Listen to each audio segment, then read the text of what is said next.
Good morning, everyone.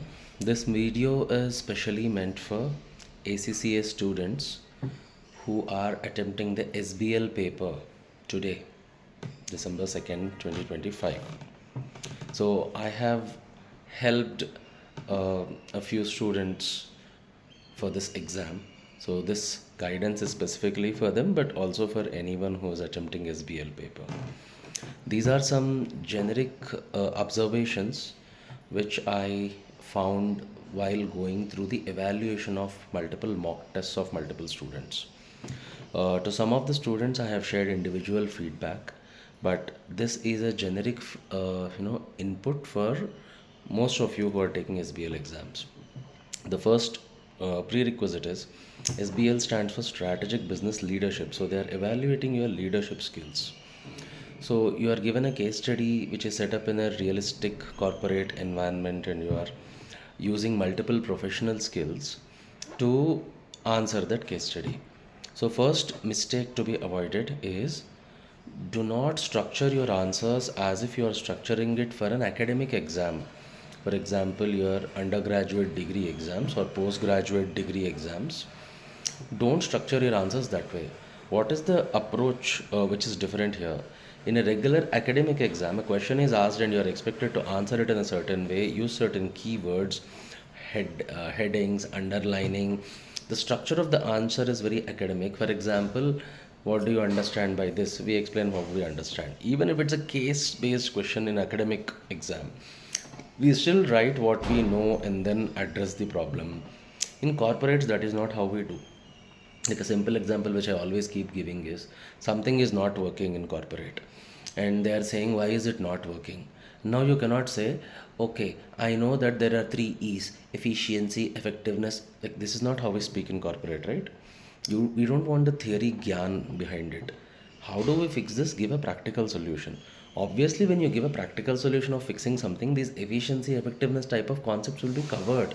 But don't structure the answer number one, effectiveness, number two, efficiency. That is a very academic style of writing.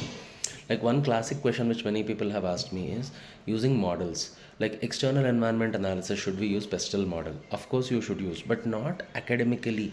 P means political, E means environmental.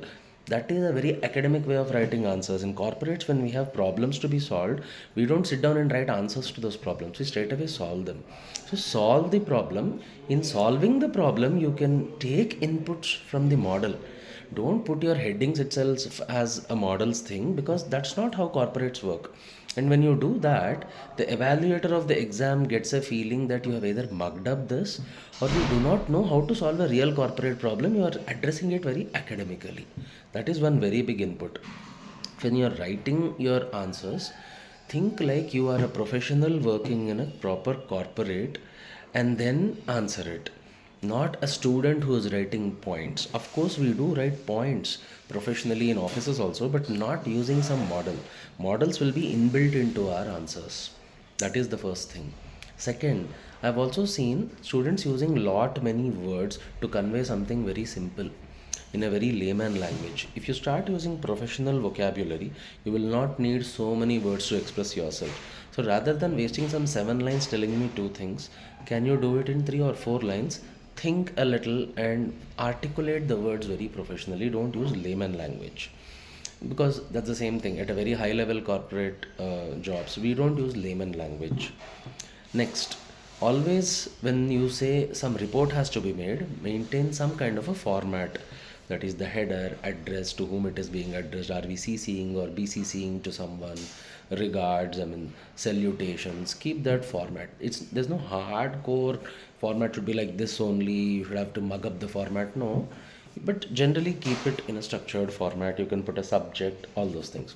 But think, understand this: when you're writing a report in an actual corporate setting, all this salutation addressing is okay. The body, we write a report in paragraphs, not in points.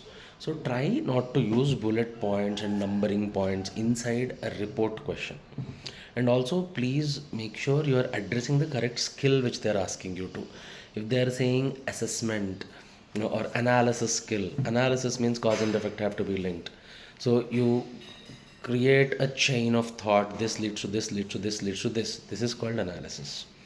Similarly, suppose the skill says it is evaluation. Evaluation means advantages, disadvantages, but again, don't present it like a student: cons, pros, advantages, disadvantages, benefits. No, that's not how we don't do tabular form reports in corporate, right? You can do sometimes for presentation, but better to avoid. Try to keep it in a bullet format where how people really read. Do you think in corporate any report is given in a tabular form with one line this side, that side? No, that's a very student academic approach. So these are few things which give away to the evaluator that you are not yet a professional, and that's one big risk. So try avoiding this line and differentiating factors unless sometimes you feel no, this is the best way I can present it. That is one thing. Next is even if it's a report and going in paragraphs, suppose it's a briefing or something, then you can avoid the headings. You can straight away go with paragraphs. Make sure you are not going with very lengthy paragraphs, maximum 3 or 4 line paragraphs, crisp. Then cut the paragraph. Don't have 10, 12 liner paragraphs. In corporate, no one has patience to read it. Same way in ACCA, the examiner doesn't have patience to read such lengthy paragraphs. Okay, cut down into shorter paragraphs. Okay, focus on the skill that is being asked specifically.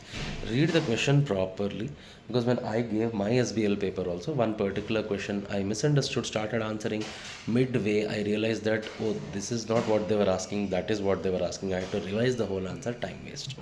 Now coming to time waste, the biggest issue in answering SBL paper is time management. You have roughly 3 hours for one for 100 marks, so that gives you roughly around 1.6 minutes, 1.8 minutes for every 1 mark. That is what it is. So which means a 10 marker should get over in roughly under 20 minutes, or 18 minutes, 20 minutes it should get over into 1.8. So don't waste time on a 10 marker where you should not give anything more than 18 minutes. You know it very well, you are still articulating, thinking, you want to put an answer very nicely, and you wasted 40 minutes in a 10 marker. This basically means you won't be able to answer the whole paper. It is better to answer full 100 marks with an average attempt rather than attempting 60 marks as a perfect attempt. 60 marks perfect attempt may not give you 50. 100 average may get you 55. So manage your time very effectively. Most important instruction: do not panic in the exam. Don't panic in the exam. See, it is very simple. All the preparation is 50%, that 3 hours of exam is 50%. If your mindset is not calm and cool during the exam, you will neither be able to manage time, you won't have presence of mind to put down the correct words where it is required. So completely relax. Don't even think about passing and failing and result and exam pressure. No. Just go there, be calm, with a very composed mind. Read the whole case study in the first 15 minutes. You have around 15 minutes reading time. Don't go too much in depth reading it also. Surface level reading, so that you know that, okay, when this question comes, I had seen this one insert so and so point. Refer to the pre-scene also wherever required. Refer to the annexures or the exhibits wherever required. But again, don't behave like a student. Don't say as per exhibit when this is found, as per the pre-scene. This is not how we talk in corporate. There's a corporate problem, solve it straight away using the data, using the models as the background. Okay, wherever analysis kind of questions comes, you can utilize some numbers, percentages from the exhibits or pre-scene. Mainly, don't panic. It's okay, you pass or don't pass. You will pass. Don't worry. As long as you are cool headed inside the exam hall for that 3 hours, you will pass. If you're cool, also manage time. Don't give anything more than 1.8 minutes for a 1 marker. That way you attempt everything. Okay, so all the very best for all of you. I'm sure most of you who are watching this will clear the SBL paper this time. And now the preparation time is done. Relax now. Don't keep things for the last minute. Maybe you have exam in the afternoon, morning. Okay, fine. You can go do some preparation. Around 3 hours before the exam, stop preparing. It's enough. You are already well prepared, just that you don't know it, because you're not very cool headed right now. You are well prepared. You are not just prepared for SBL, you are prepared for life. Be confident, trust in yourself, have faith, and go. You will clear. All the very best. See you guys at the results, and I'm hoping good news from all of you guys. See you. Bye bye.